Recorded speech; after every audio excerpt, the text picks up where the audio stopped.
sí creo. Inclusive allá en este encuentro que hicimos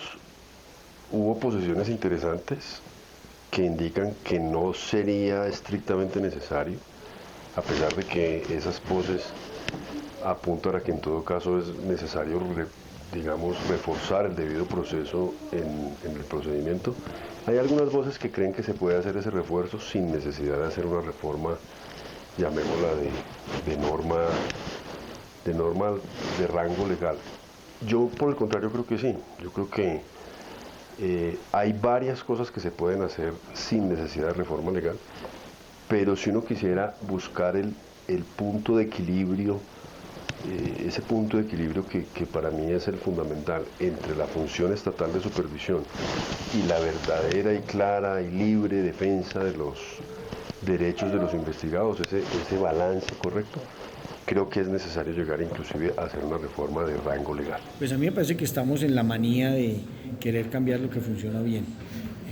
Entiendo obviamente a los abogados de las empresas que han sido sancionadas, a los abogados de empresas cartelistas que tanto daño le han causado a la sociedad colombiana, que busquen argumentos para tumbar las decisiones que se han tomado en contra de sus clientes. Entiendo que uno siempre está en la posibilidad de diseñar unos procesos, unos procedimientos sancionatorios que sean más garantistas, pero también creo que el que hoy existe es garantista y tiene la posibilidad de controvertir los cargos y controvertir las pruebas, que es finalmente lo que busca el debido proceso. Entonces, el excesivo garantismo conduce a la ineficiencia de las autoridades de inspección, vigilancia y control. Y nosotros tenemos que aterrizar y tener unos procedimientos que sean razonables para ejercer el derecho de defensa, pero razonables para que la autoridad pueda ejercer sus funciones, que la gente tiene que recordar que son funciones que se ejercen para salvaguardar intereses colectivos en beneficio de la sociedad colombiana. Es que la sociedad colombiana es más importante que cualquier empresa que opere en Colombia. Realmente no exhibe ninguna novedad jurisprudencial, sino que recuerda muchos de los temas que vienen asociados a las visitas administrativas. Y eso en cuanto a que recuerda el hecho de que las autoridades administrativas pueden hacer visitas sin contar con una orden judicial, porque no es una visita judicial, tampoco es un allanamiento, no necesitan informarlas previamente. Se hacen también para recabar pruebas y en ese sentido ni siquiera se está aún incluso ante una investigación. Se pueden hacer y también el límite jurídico es el hecho de que obviamente una superintendencia como la de Industria y Comercio primero informa del objeto de la visita y asimismo solicita la posibilidad de ingresar al domicilio social, no lo puede hacer por la fuerza como si lo podría hacer una autoridad judicial. Entonces lo valioso de la sentencia en materia de las competencias en las visitas de inspección es que reafirma esas facultades que tiene la entidad, así como cualquier otra autoridad administrativa que realiza visitas de inspección.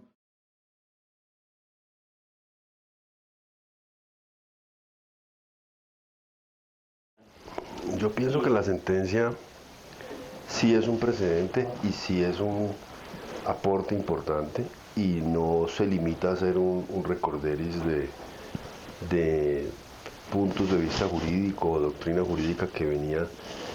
ya desarrollándose en el pasado, lo cual también es, pero va más allá, es mucho más puntual, mucho más certera, mucho más clara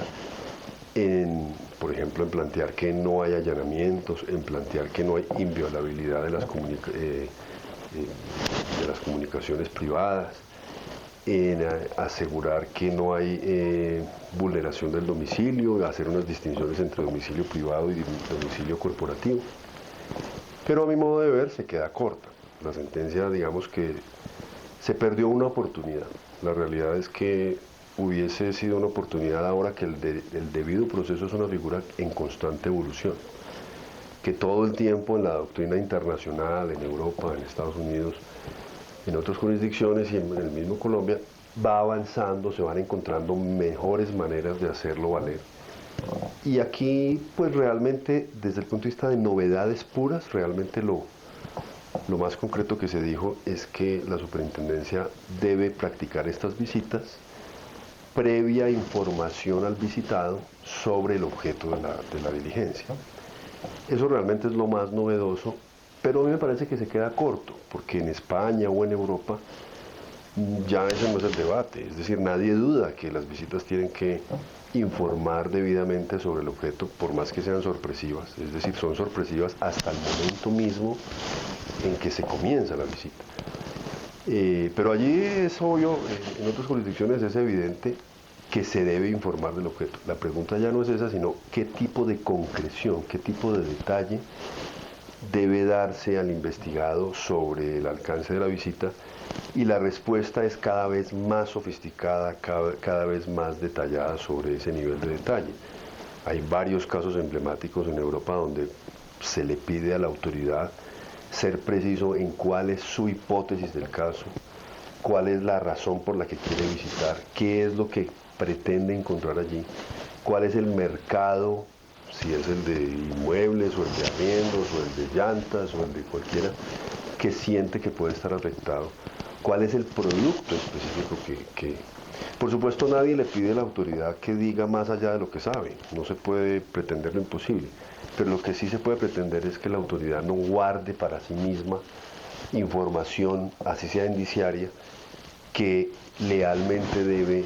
entregarle a la empresa visitada para que haya un equilibrio de, digamos, de cargas. Bueno, me parece que llevamos varios foros analizando la sentencia C-165-2019 de la Corte Constitucional y el mismo magistrado ponente, el doctor Linares, y en eso hemos coincidido cada vez que hemos explicado el contenido de esa sentencia, es la de que la Corte hace un recorderis, hace unas advertencias a las autoridades de inspección, vigilancia y control de cosas que teníamos, creo yo, absolutamente claras. Entonces, no creo que haya nada nuevo en la sentencia de la Corte. La sentencia de la Corte es muy buena, pero no tiene nada nuevo distinto a hacer énfasis sobre ciertos aspectos que todos teníamos claro. Y esos aspectos es que en las investigaciones administrativas sancionatorias hay que aplicar primero las normas especiales, el CEPACA y después el Código General del Proceso, y no se hace alusión ninguna al Código de Procedimiento Penal. Segundo, que una visita administrativa de inspección no es un allanamiento. Son dos cosas absolutamente diferentes. Tercero, que una solicitud de exhibición de documentos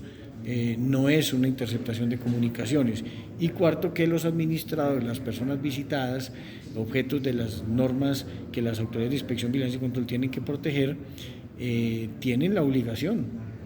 de permitir que la autoridad cumpla sus funciones, y esto es, tienen que permitir el ingreso a sus instalaciones de las empresas y exhibir los documentos que la autoridad le requiera. De no hacerlo, pues la autoridad no puede allanar, no puede interceptar comunicaciones porque no tiene orden judicial, pero sí puede imponer las sanciones establecidas en la ley para los casos de obstrucción. Entonces yo creo que la sentencia es un buen recorderis de muchas de las cosas que ya sabíamos, que siempre es bueno que se las vivan recordando las autoridades de inspección, vigilancia y control para evitar abusos y arbitrariedades.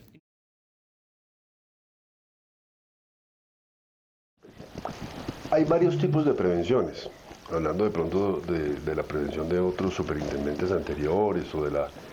prevención de otras voces que en la academia se preocupan por este tipo de planteamientos. Tienen que ver, uno, con que no vaya a ser que estos pensamientos de avance del debido proceso pongan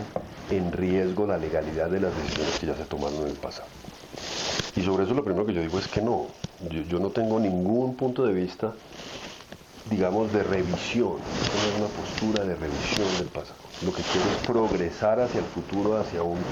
terreno de mayor respeto del debido proceso, pero el pasado se hizo bien y también se hizo que la Corte Constitucional lo avaló. Aquí lo que acaba de decir la Corte es que es constitucional el procedimiento actual y el proceder actual, no solo el procedimiento, sino el proceder actual de la CIC quedó tranquilamente avalado por la Corte y sobre eso no tengo yo cuestionamiento. Entonces, digamos que yo no veo la razón, pero encuentro que motivado en ello es que algunos se previenen sobre este tipo de planteamiento y es la preocupación de que se revisen las decisiones pasadas. Bueno, y la segunda,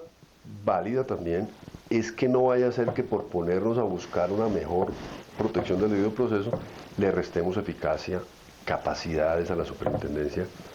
Yo no creo que se trata de eso. Yo creo que la superintendencia tiene que seguir siendo eficaz para perseguir los carteles, tiene que tener potentes poderes para andar buscando la prueba que corresponde y poder condenar drásticamente a los empresarios que obran incorrectamente. Pero lo que sí no puede estar en juego es los derechos fundamentales del investigado. Tenemos que buscar cómo combinar ambas cosas en un plano de equilibrio. Yo creo que así se ha hecho. La Corte dice, la superintendencia debe ir siempre en ejercicio de sus funciones. No recuerdo nunca una diligencia de la superintendencia que no guarde relación con el ejercicio de sus funciones. Y si eso llega a pasar, pues hay que sancionar a los funcionarios que hicieron una diligencia por fuera de las funciones de la super, si es que ese caso inverosímil llegase a ocurrir. Y el otro, en el marco de una investigación, con un objeto de investigación, con una hipótesis, pues claramente la superintendencia siempre va a investigar dentro de un objeto de investigación, en un tema de investigación, con una hipótesis del caso. Aquí el tema es, las investigaciones de competencia son reservadas por Ministerio de la Ley. Entonces, precisamente en la indagación, cuando están en la etapa de indagación preliminar, entonces en la etapa de indagación preliminar son reservadas, pero se le va a contar con lujo de detalles al investigado. ¿Y qué pasa si la superintendencia encuentra otro argumento, otra persona involucrada que está en la hipótesis de la superintendencia? Entonces, está bien eventualmente comunicar el objeto, pero el objeto tiene que ser supremamente amplio para no poner en riesgo una investigación que por Ministerio de la Ley además es reservada. Es claro y preciso que la SIC únicamente tiene competencia respecto de los asuntos que trata, es decir, las visitas se adelantan en el marco de consumidor,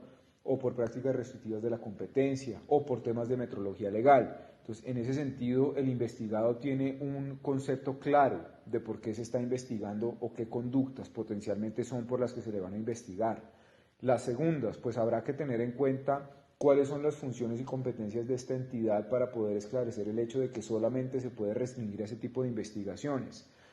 La tercera, desde el efecto práctico es muy difícil pensar que una autoridad administrativa tiene la capacidad de sacar toda la información física de una empresa o ir de oficina en oficina caprichosamente buscando documentos, cuando por lo menos ya se sabe qué tipo de cosas se está yendo a buscar. Las pruebas tienen una conducencia y una pertinencia, y en igual sentido es que la autoridad va a buscarlas. El hecho de buscar la delimitación no es más que una estrategia jurídica de ver cómo después se alegan nulidades respecto de la credencial o el acto administrativo por medio de la cual se va a hacer la visita, y o que si la autoridad encuentra nuevas evidencias y nuevos documentos o nuevos indicios, como efectivamente pasa en las visitas, no puedan ser objeto de investigación, lo cual pues también vulneraría los derechos del consumidor, los derechos del empresario y finalmente muchas de las funciones que adelanta esta autoridad.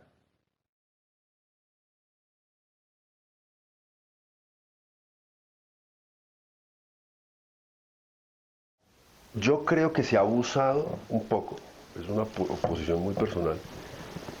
de la eterna doctrina de que hay una distancia muy grande entre el derecho sancionatorio administrativo y el derecho penal, muchas veces como una forma de aliviar o de disminuir el rigor con el que se plantean las garantías procesales en el ámbito del derecho sancionatorio administrativo. No obstante que reconozco que hay unas diferencias. El derecho penal pues está de por medio de la libertad de las personas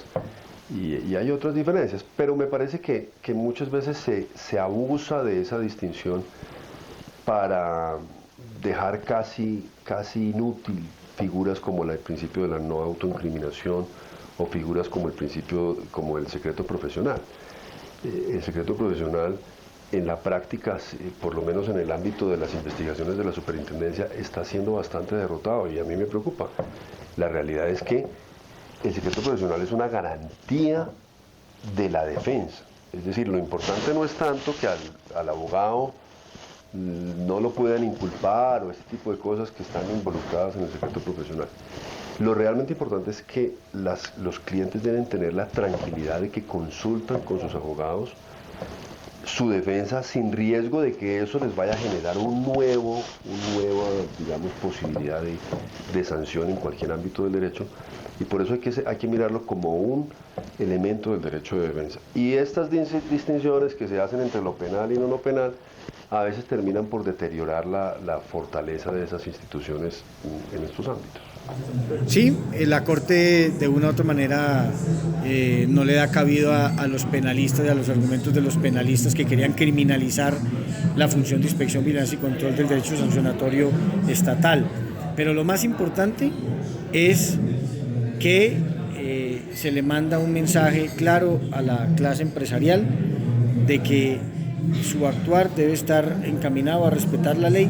porque hay unas funciones muy amplias y muy importantes de la Autoridad de Inspección, Vigilancia y Control para no tolerar los abusos y las prácticas anticompetitivas u otras infracciones a la ley.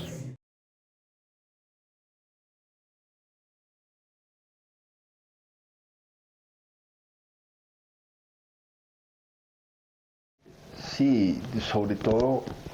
voy a usar un lenguaje que me parece más descriptivo aún. El problema no es solo la garantía de no autoincriminación o el secreto profesional o el debido proceso, sino una palabra que es clave en todo esto, la libertad. Lo que es clave detrás de las garantías procesales es la verdadera libertad que el Estado le da a esa persona para ejercer esos derechos. ¿Qué tan libre se siente de alzar la mano en una inspección, digamos, sorpresiva de la superintendencia para acudir digamos que con justa razón, supongamos que tiene la razón y que la persona de verdad tiene motivos valederos para alegar una no autoincriminación, por ejemplo? La pregunta es qué tan libre se siente para alegar cuando de por medio hay la posibilidad de ser sancionado por obstrucción de investigaciones. Es que el problema es que aquel que lo alega, y lo que se decía mucho en el evento es bien cuestionable que el ejercicio de un derecho pueda ser sancionado. Es decir, es conceptualmente una gran contradicción que apelar a un derecho que inclusive está reconocido constitucionalmente pueda convertirse en un motivo para una nueva sanción. Eso no debería ser. Otra cosa es que en un ámbito de neutralidad, de imparcialidad, le puedan negar su solicitud, se la valoren y se la nieguen, pero no por eso debería ser sancionado. Mi preocupación más que el deterioro de la figura de la no autoincriminación, que también es un tema, es qué tanta libertad se tiene para acudir a ese tipo de defensa. No, porque cuando la autoridad hace las visitas administrativas, pues lo hacen para recaudar pruebas. Y el permitir ese acceso nada guarda relación con el principio de autoincriminación, eso es en relación con sus declaraciones, y claramente siempre que la superintendencia le hace a una persona un interrogatorio, le recibe un testimonio, siempre le deja la salvedad de que no está obligado a autoincriminarse, y que yo recuerde, no hay decisiones de la superintendencia de Industria y Comercio que obliguen a una persona que hayan sancionado a persona por a ejercer el derecho a no autoincriminarse. Creo que están hablando de una hipótesis que jamás ha ocurrido en la super, y de hecho, si usted se niega a contestar una pregunta basado en la no autoincriminación, no puede ser sancionado. Pero eso no quiere decir que no tenga que permitir el acceso a sus instalaciones y exhibir los documentos que la autoridad le diga. Por varias razones, porque son más comunes las inspecciones sorpresivas en el ámbito del derecho a la competencia que en el derecho al consumidor, aunque puede haberlas, son más comunes. Segundo, son mucho más, digamos, generan mucha más controversia y preocupación, básicamente porque las sanciones que están de por medio son muchísimo más altas, mientras que en el ámbito del consumidor, no recuerdo bien, pero creo que deben ser 2.000 salarios. Aquí estamos hablando de 100.000 salarios, que son más de 80.000 millones de pesos.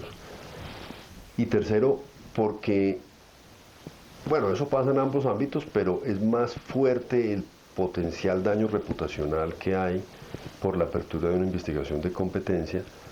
pues porque son vistas esas prácticas como mucho más dañinas y mucho más, digamos, contrarias a las buenas prácticas empresariales, y por lo tanto el aparecer en un periódico aún simplemente investigado, no sancionado, ya puede generar grandes problemas y grandes daños a una empresa. Y por eso se preocupa mucho la gente con este tipo de visitas, sobre todo en competencias. Pues porque la sentencia era muy importante para todo el ejercicio de funciones de inspección, vigilancia y control de las autoridades administrativas, más allá de las normas demandadas de consumidor o de soborno transnacional. Y como en competencias donde se han impuesto las grandes sanciones y en competencias donde se han tocado a las empresas que en el pasado eran intocables, es donde se ha suscitado la mayor expectativa de lo que pudiera decir la Corte y efectivamente lo que dijo la Corte, pero yo lo que creo es que a los demandantes y a quienes estaban detrás de esa estrategia, la cosa les ha salido terriblemente mal en la medida en que cambiaron unas tesis jurídicas por una sentencia de la Corte que va en contra de esas tesis jurídicas que habían sostenido para pretender vender la idea de que las superintendencias habían venido actuando mal en sus investigaciones, cosa que finalmente ni había ocurrido y que la Corte finalmente terminó respaldando la institucionalidad.